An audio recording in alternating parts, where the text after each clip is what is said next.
on the confidential fund of the Vice President. I think we need to be clarified if there is such action that will be taken by this committee. I think it is unfair to all of us, especially kami, galing lang po kami sa kabilang hearing, and we decided to check it out, what is being discussed in this committee.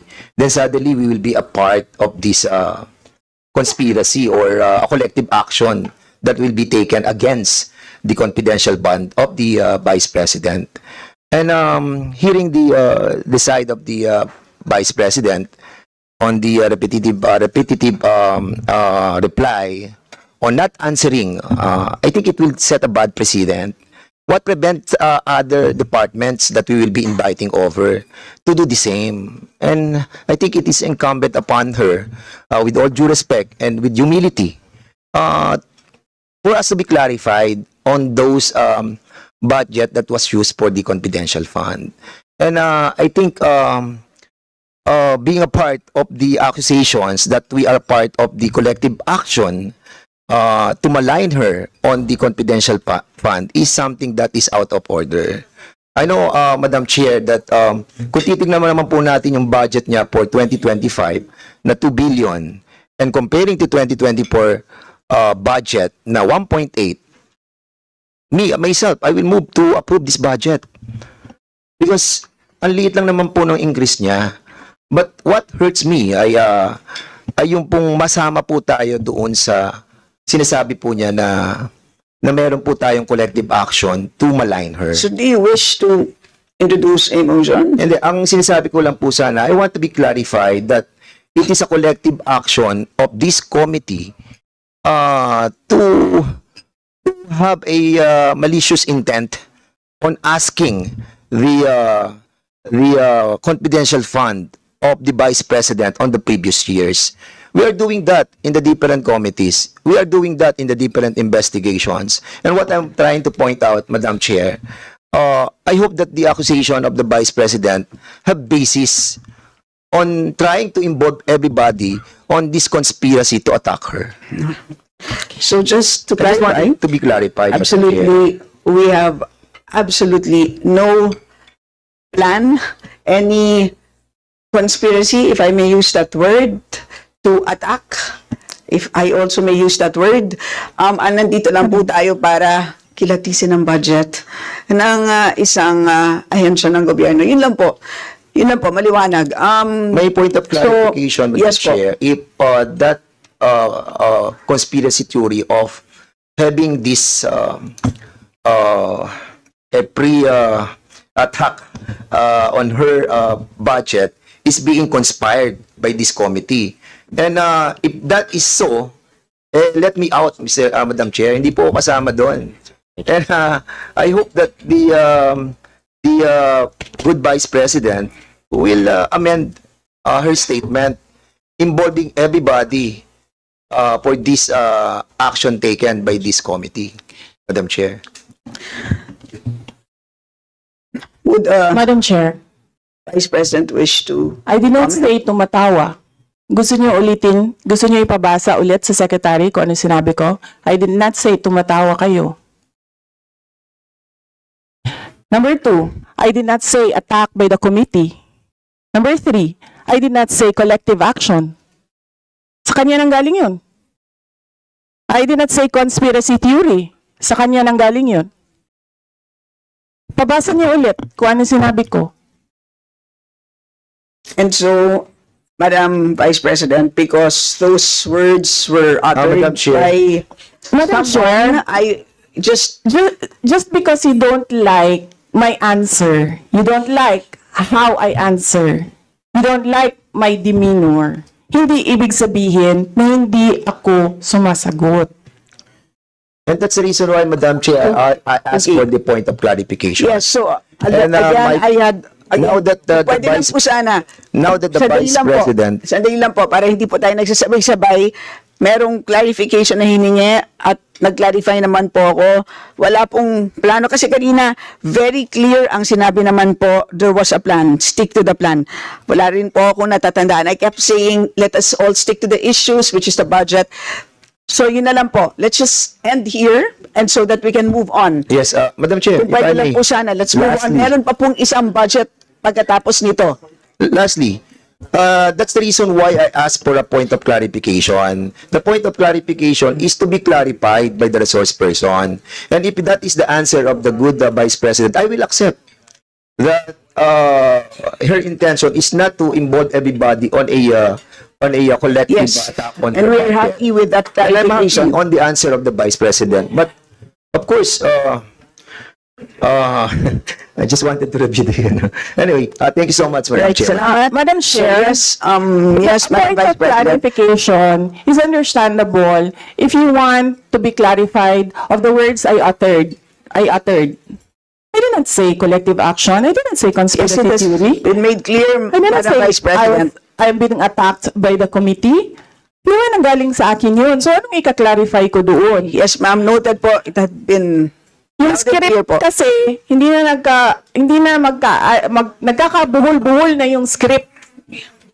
Let's now proceed. Chair. Let's now proceed. Madam Chair, just an inquiry from this representation. May I ask if this is a budget hearing on the budget of the OVP or is this a committee investigation already?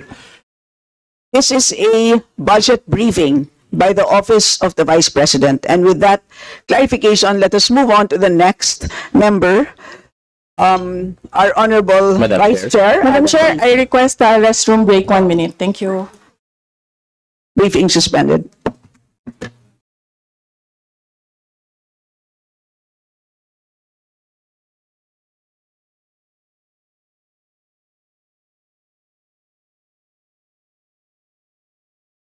OBP, can we ask?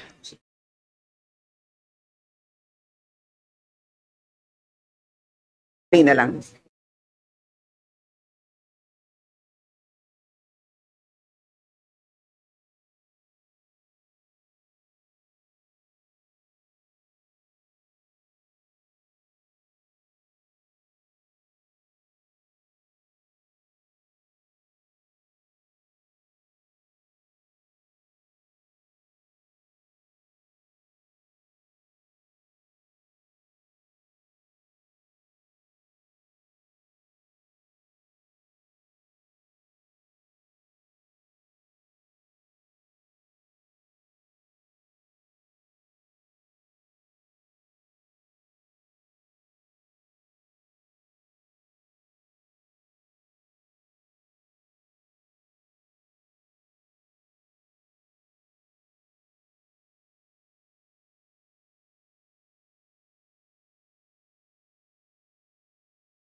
The budget briefing is hereby resumed. Next to interpret is the Honorable Alan T. Good afternoon, Madam Vice President, and to everyone. Before I proceed with my question, Madam Chair, let me make a manifestation. In the National Expenditures Program for Fiscal Year 2025, Volume 1, page 34 and 35, on obligations by object of expenditures, there's a column for GAA 2023, 2024, and 2025. That is on the operating expenditures. Likewise, in page 36, on the performance indication, there's a column 2023 GAA targets. In the briefing materials provided by the Office of the Vice President for fiscal year 2025, page 4 presented the comparative budget allocation and utilization for fiscal year 2019 and 2025.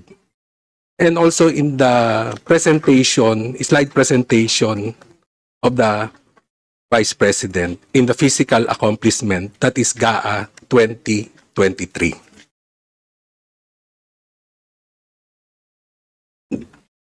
Madam Chair, if I may proceed with my questions. Please proceed. I will defer to the Vice President if she wishes to answer or not my questions. Under the obligations by object of expenditures in the 2025 National Expenditures Program, 375 million was obligated in 2023. Can you kindly confirm? Madam Vice President. Madam Chair, I will forgo the opportunity to defend the OVP 2025 budget proposal by question and answer, and I will leave it to the House of Representatives to decide on the proposal. Honorable T. Madam Chair, considering that what was obligated is 375, there's a balance of 125 million that has not been obligated and released, as earlier confirmed by our Vice President. Can she again confirm it? As to the amount? Madam Chair, I will forgo the opportunity to defend the OVP budget proposal of fiscal year 2025 by question and answer, and I will leave it to the House of Representatives to decide on the proposal. Madam Chair, may I ask the Vice President, what are the programs, activities, and projects that will be affected by the non-utilization or non-use of the 125 million of confidential fund? Madam Chair, I will forgo the opportunity to defend the OVP 2025 budget proposal by question and answer. I will leave it to the House of Representatives to decide on the proposal. Madam Chair, will the 125 million unobligated balance of the confidential fund be considered savings by the Office of the Vice President?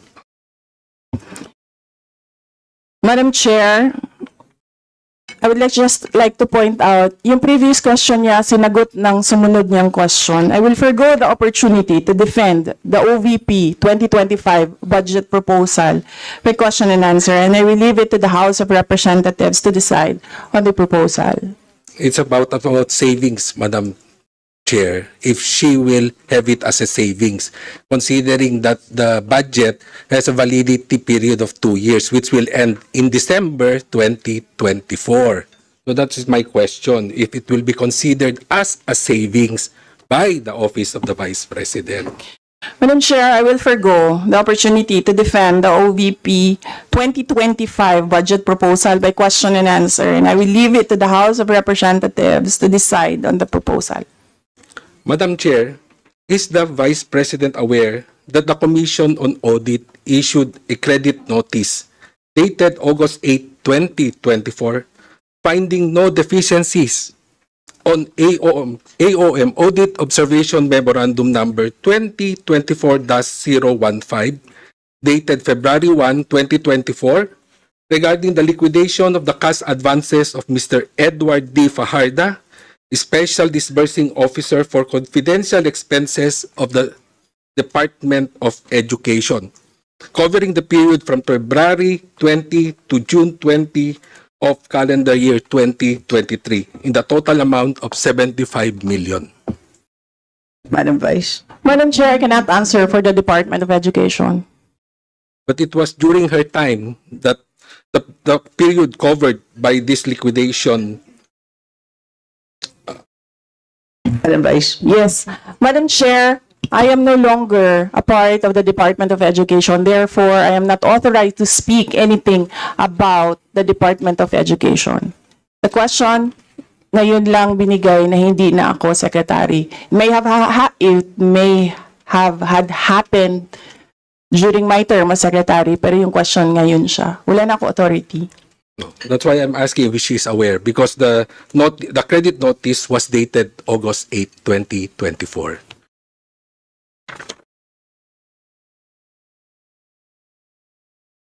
You may proceed, Honorable T. On the 2025 proposed budget, how much is the amount of funds allocated for financial assistance and subsidy for 2025 OBP maintenance and operating expenses of 1,792,391? How much is allocated for financial assistance and subsidy? Vice. Yes. Madam Chair, I will forgo the opportunity to defend the Office of the Vice President budget proposal of fiscal year 2025 by question and answer. I will leave it to the House of Representatives to decide on the proposal. Madam Chair, she mentioned about programs of the Office of the Vice President.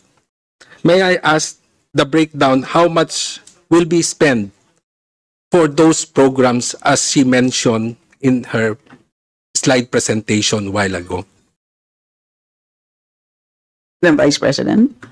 Yes, Madam Chair, I will forgo the opportunity to defend the Office of the Vice President 2025 budget proposal by question and answer, and I will leave it to the House of Representatives to decide on the proposal as it is. So, Madam Chair, she also mentioned about duplications such as medical assistance and burial assistance undertaken by the Office of the Vice President, as well as of that of the Department of Health, Department of Social Welfare and Development. May I ask the Vice President, in order to streamline the bureaucracy and avoid overlapping functions, what are your thoughts on the possibility of reallocating the funds earmarked for medical assistance and burial assistance to the line agencies like Department of Health and DSWD? Madam Chair, I will forgo the opportunity to defend the Office of the Vice President 2025 budget proposal by question and answer. I will leave it to the House of Representatives to decide on the proposal as presented. Thank you, Madam Vice President. That's all my question, Madam Chair.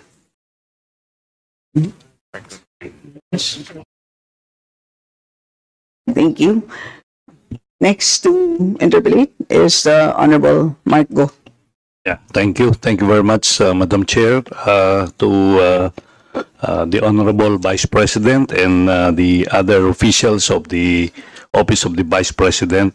My first question is directed to the Department of, or the COA.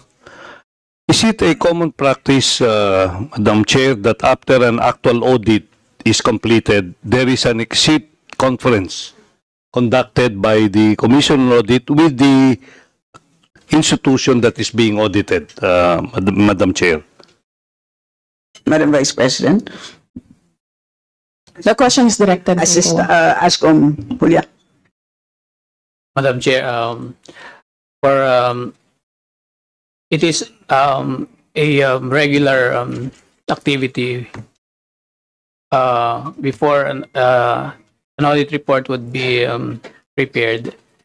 There will be an exit conference, but in other, for example, in the case of fraud audit, it is not mandatory to have an exit conference. they could only, if the agency or the auditee wishes to have an exit conference, then the team could grant an exit conference, but it's not automatic. But for regular audit, those under residency audit, they conduct exit conference. In the case of the Office of the Vice President, in 2022, did you conduct an exit conference with the Office of the Vice President? I have no personal knowledge, Your Honor, because I'm not the one who supervises the national government agencies. May I ask the Vice President if they had this exit conference after the audit that was completed? Madam Chair. Madam Vice President. Madam Chair, I will forgo the opportunity to defend the Office of the Vice President 2025 budget proposal by question and answer, and we leave it to the House of Representatives to decide on the proposal as presented.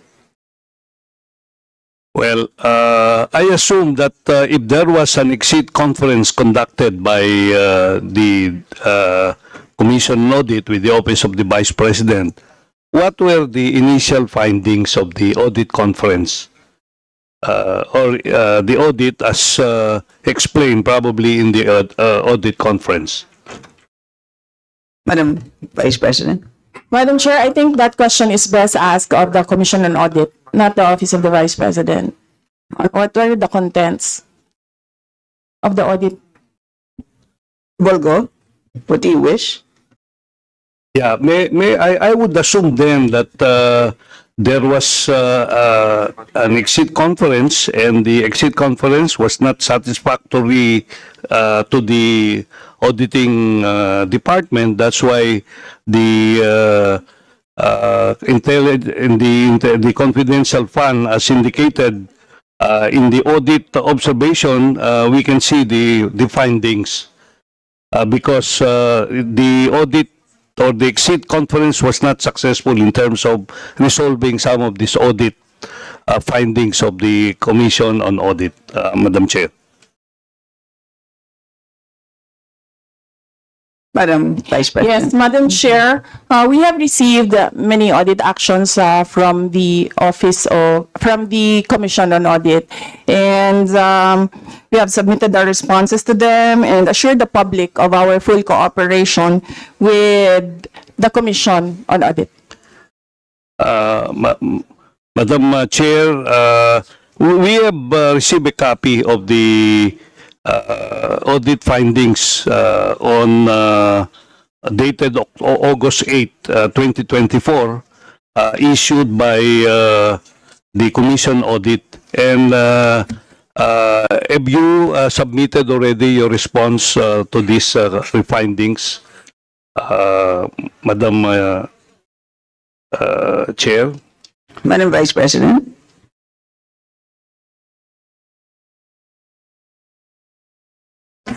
I'm sorry, could you kindly- the last line? Yes, could you kindly repeat your question, not to be included in your time? May we ask if they've already answered, and if they can tell us the answer that they submitted to the Commission Audit on the findings of the Commission Audit as reported earlier? Madam Madam Vice Chair. President. Madam Chair, I would not like to assume, but is this about the audit of the confidential funds or the audit of the entire Office of the Vice President? Both, Madam Chair. All right. On the issue of confidential funds, we have received audit actions from COA regarding the confidential funds of the Office of the Vice President. We have submitted our responses, and we assure the public of our full cooperation with the ongoing and unfinished audit. With regard to other audit actions, we assure the public that we have submitted our responses, and we are in full cooperation with the Commission on Audit. Madam Chair, I have another question. You have experience using confidential fund, especially in 2022 and 2023. And in 2024, you don't have any confidential fund, as well as probably in this proposal that you submitted in 2025, if you will make a comparison between having a confidential fund and not having, which of these you will choose if be given the opportunity, Madam Chair? Madam Vice President? Yes, on the issue of confidential funds, we have received audit actions from COA regarding the confidential funds of the Office of the Vice President. We have submitted our responses, and we assure the public of our full cooperation with the ongoing and unfinished audit. Can you not share with us your experience on this, Madam Chair?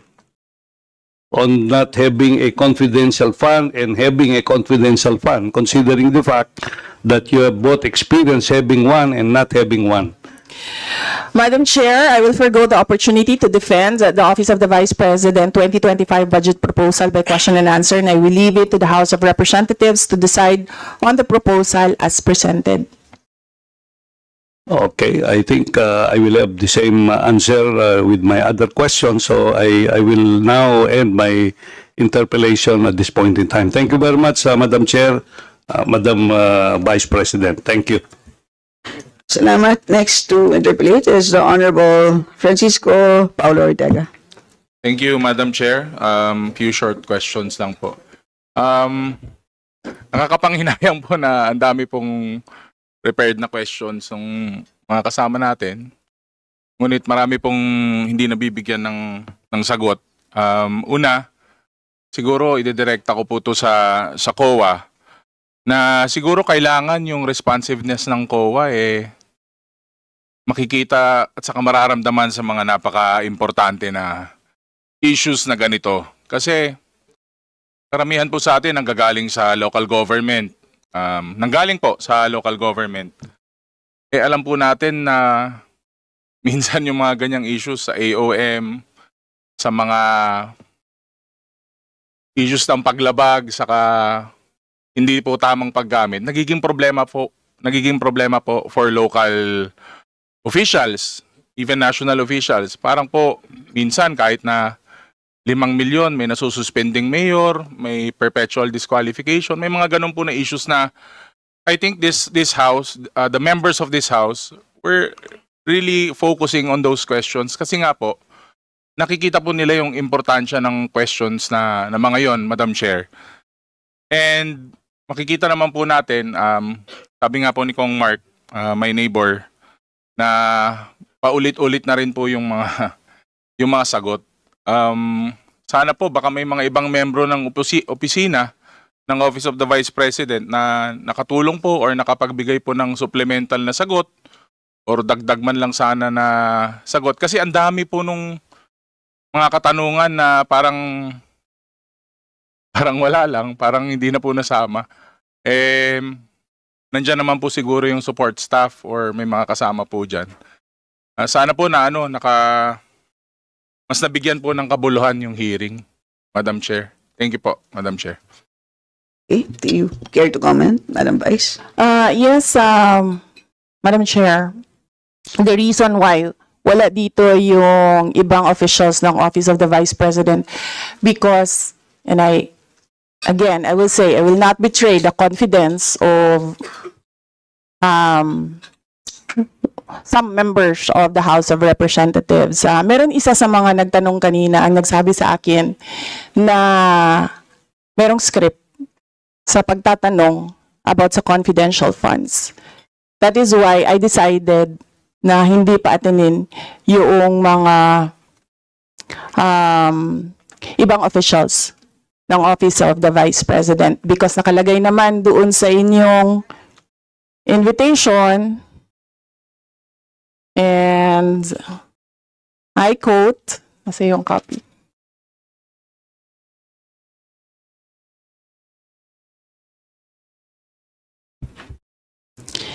In this regard, may we respectfully invite the Vice President or her duly authorized representative. So it was in the alternative. So I decided I'll come alone, answer all of it alone.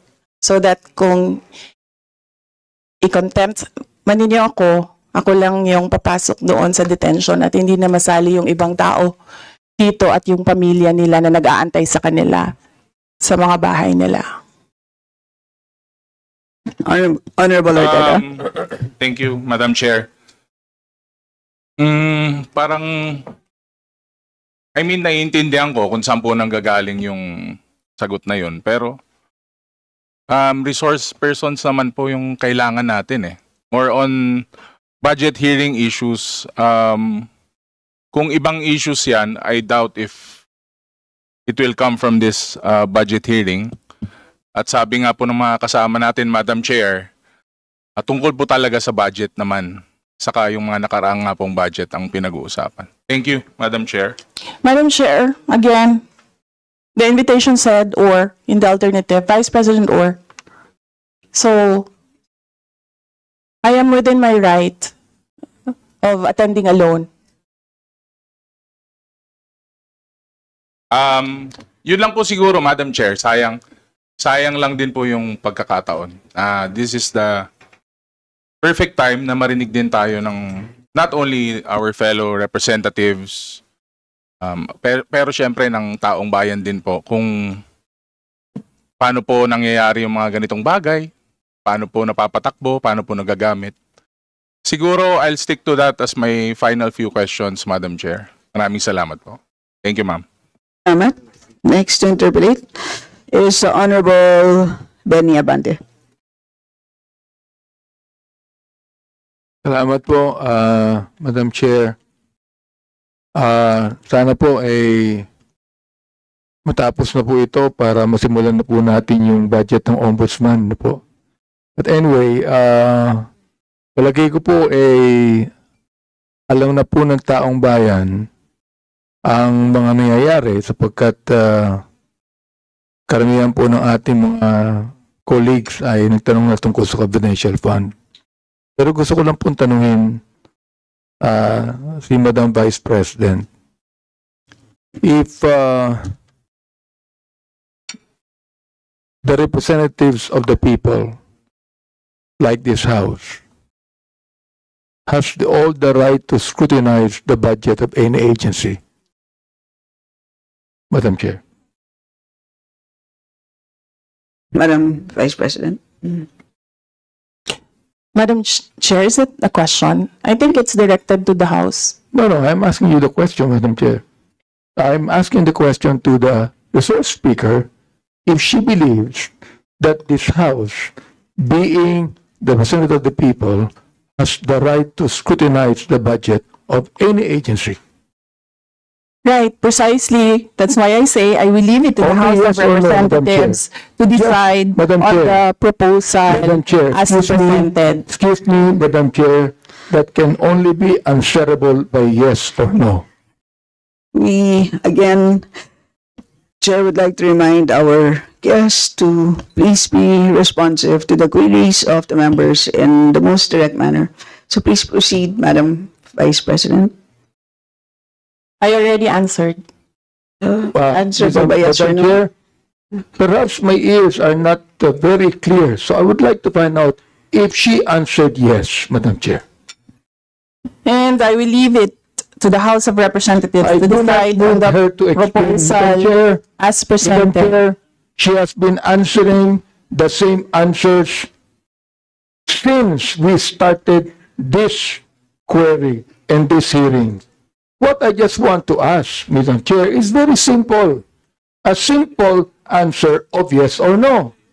Does the Vice President believes that this House has all the right to scrutinize the budget of any agency? I'm not just referring to the agency of the Vice President. I am referring to every agency of government, Madam Chair. That can only be simply answered by yes or no. I do not need to hear the paulit-ulit na kasagutan niya. Kanina pa, gusto ko lang po marinig. Hindi po ako nagagalit. Oo, hindi po katulad niya, parang inis na siya. Oo, gusto ko lang po malaman. Oo, humbly speaking, naniniwala ba siya, Madam Chair, na itong House na ito na binoto ng tao ay merong karapatan ayon sa konstitusyon na scrutinize natin ang budget ng any ahensya ng gobyerno, including Congress, Madam Chair. Madam Vice President. Madam Chair, may I request the Secretariat to put on record cut and paste. I will forgo and I will leave my answer, my previous answer. Madam Chair, I would just like to ask, why is it very hard for her to answer yes?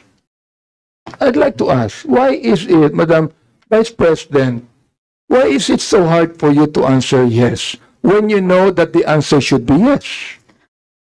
Why do you have to explain? Why do you have to explain? We're simple people here. I'm not even a lawyer.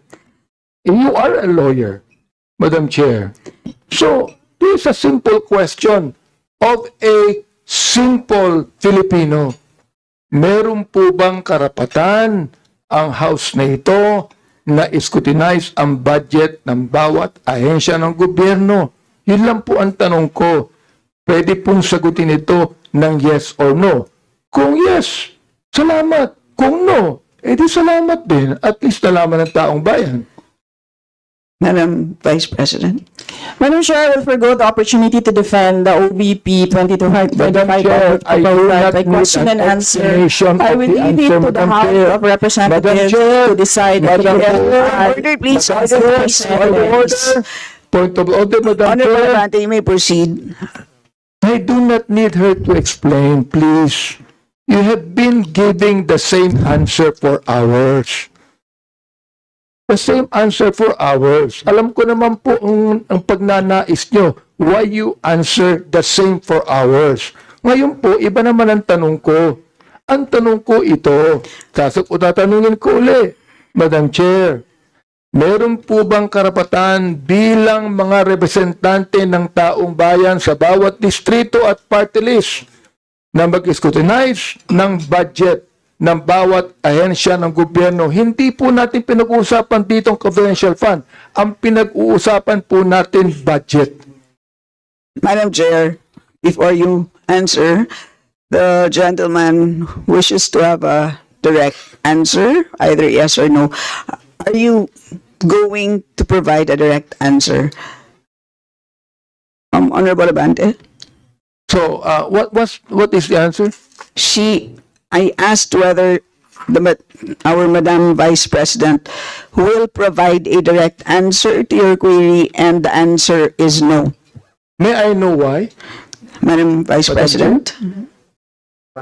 And her answer is no as well. I don't think that would be the right answer, Ms. The question is, may I know why? And her answer is no.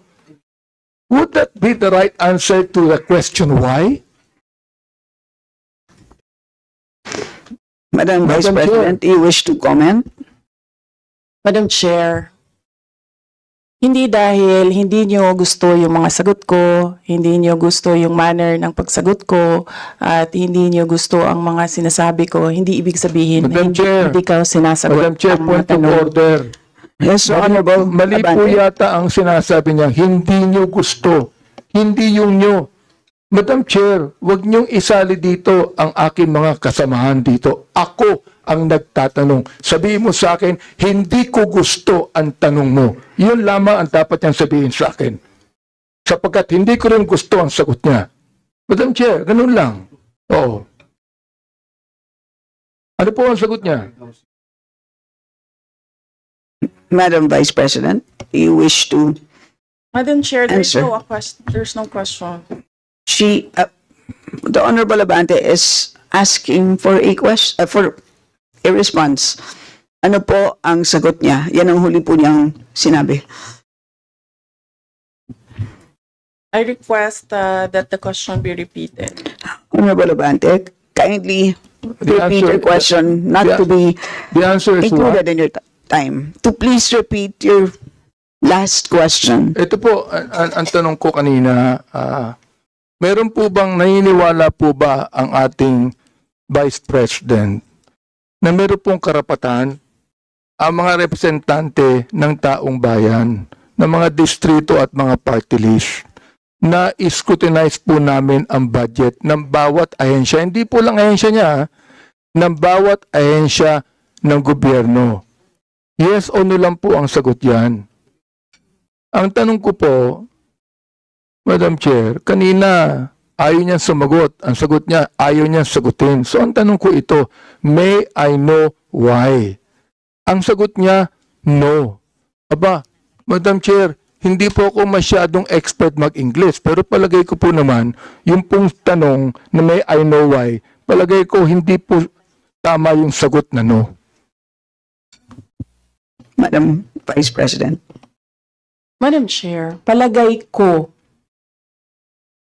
So that explains it. It is his opinion.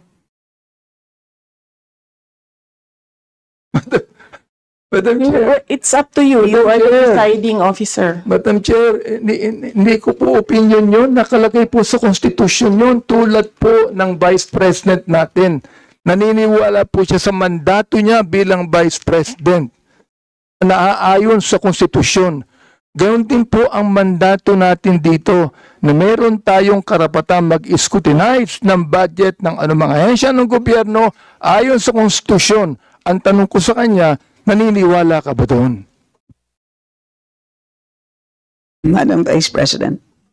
Madam Chair, umikot na po tayo. Bumalik na tayo sa simula. Natapos na yon, nasagot na.